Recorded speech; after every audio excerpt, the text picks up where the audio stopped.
Indonesia, dari media yang saya baca, Indonesia itu menggelontorkan dana untuk pupuk subsidi sebesar 54 triliun.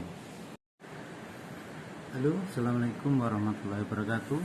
Berjumpa lagi dengan saya di channel Naruyo Agro. Malam ini kawan, sekitar jam 10 malam saya belum bisa tidur. Sedikit saya mau berbagi informasi ya, terus saling diskusi, saya sharing, minta saran dan komentar dari rekan-rekan penikmat channel Naruyo Agro. Kalau mungkin saya salah mohon komentarnya untuk merawat informasi yang saya terima, dan apabila ada kebenaran, dan saya pun juga masih menyampaikan ide saja terkait fenomena yang terjadi akhir-akhir ini. Kawan, pertanian organik saat ini masih sepi peminatnya ya. Terbukti dari rekan-rekan organik saya dan juga saya yang selalu booming dengan edukasi tentang pertanian, utamanya pertanian organik yang ramah lingkungan, masih sedikit peminat. Saya masih memaklumi juga, termasuk di daerah saya, di desa saya, masyarakat lebih berminat dengan pupuk yang instan, yang cenderung ke arah kimia, yang efeknya instan, tetapi dampaknya belum disadari oleh masyarakat. Baik, atau mungkin ada yang sadar tapi mungkin belum bisa beralih, seperti konten video klip saya dulu. Begini kawan ya, terkait dampak mungkin masyarakat masih acuh ya, atau mungkin kurang peka. Yang kedua, dampak dari pemakaian bahan kimia yang berlebih di tanah itu nanti membuat tanah itu mati. Jadi mikroorganisme dan mikroba yang di dalam tanah mati, tanah cepat keras, kalau hujan nggak bisa nyerap air, kalau kemarau keras dan retak-retak parah. Itu menyebabkan waktu hujan air itu tidak bisa ada resapan di dalam tanah, jadi langsung terkucur, langsung ngalir, jadi gampang banjir. Makanya sekarang banyak kejadian bencana alam, hujan tidak terlalu deras tapi banjir.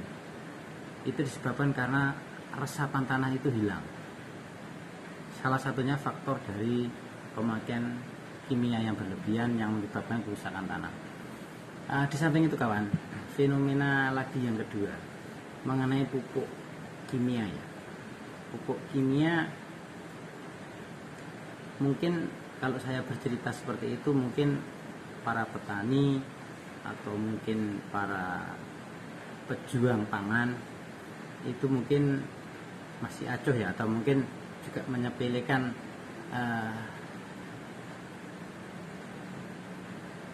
asumsi saya. Jadi sekarang kita pikir gini aja, dari berbagai media yang saya baca ya, tahun 2024 Indonesia itu, kita ulang lagi kawan, Indonesia, dari media yang saya baca, Indonesia itu menggelontorkan dana untuk pupuk subsidi sebesar 54 triliun. Triliun itu nolnya berapa kawan? Kalau ribu kan 3 juta, 6 miliar 9, triliun itu kan 12, jadi 54 nolnya 12. Bisa kita bayangkan kawan, itu untuk subsidi pupuk. Kalau saya salah tolong diingatkan kawan ya, mungkin media saya yang baca mungkin salah. Terus dari total sekian. Bayangkan, bagaimana kalau subsidi itu bisa kita alihkan dan kita bisa mandiri dengan sistem pertanian organik yang mampu menciptakan bibit, benih, pupuk, dan juga obat secara gratis karena ada sirkulasi antara ternak dan pertanian yang terkalkulasi dengan cermat. Kita lanjutkan lagi. Jika kita, para petani di Indonesia, mampu bersinergi dan memanfaatkan alam sekitar dengan sistem yang seperti saya sebutkan kemarin, sistem 5K, 5.000 meter persegi atau mungkin 1.000, tidak masalah, itu kita tinggal bagi. Kita bisa memangkas subsidi tersebut 54 triliun. Bayangkan kawan, nolnya 12. Jika kita bisa mangkas subsidi tersebut, terus subsidi tersebut kita alihkan ke penduduk miskin di Indonesia. Padahal di tahun 2024 tercatat ada 24 juta penduduk Indonesia yang kategori miskin. 24 juta nolnya akan 6. Jadi 54 triliun dibagi 24 juta itu sama dengan 0,12 dikurangi 0,6 jadinya 54 triliun, jadi 54 nolnya 6, jadi 54 juta dibagi 24 ketemu satu penduduk Indonesia itu kebagian rata-rata 2 juta per tahun. Bayangkan gimana?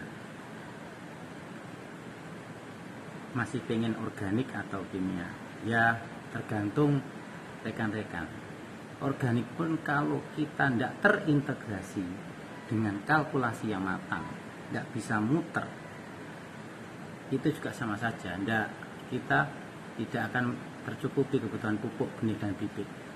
Tapi kalau terintegrasi dan terkalkulasi dengan matang, akan tercukupi dan kita tidak butuh apa-apa. Kita bisa benar-benar bisa mandiri, dan subsidi yang digelontorkan untuk kita para petani bisa dialihkan untuk hal-hal yang lebih bermanfaat, mungkin untuk kemiskinan atau hal-hal pembangunan lainnya. Gimana kawan? Ayo kita pikir sama-sama.